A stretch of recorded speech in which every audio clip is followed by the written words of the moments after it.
তোমার ঘর কোথায়? ওই অসীমকে জানি না। দেখছি আমাদের এই ঠাকুমাটা হেঁটে হেঁটে যাচ্ছে খুবই কষ্ট করে। তো দেখি লিফট দিদি যায় কোথায়, চাপায় নিয়ে যায়। হ্যাঁ আমি দেখি পুরো কাছে না নেপুর আছে তো। হ্যাঁ পুরো ওই নেপুর গ্রাম যাবে না তাহলে? সেই অল্প দিকে আমি দেখাই দিচ্ছি। আমি বুঝতে পারছি না কোথায় যাবে। ওই সামা পুকুর কাছে আমার প্রদীপ বলে জামাইটার নাম জানলে? তোমার ঘর কোথায়? ওই অসীমকে জানি না।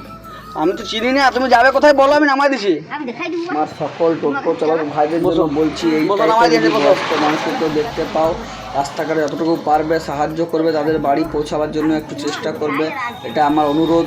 কোথায় বটে ঘর? রায়পাড়ার কাছে হ্যাঁ রক্ষাকালী মন্দির।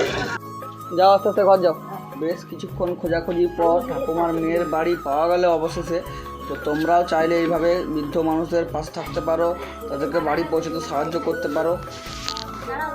না ভাড়া চাই না কি মা?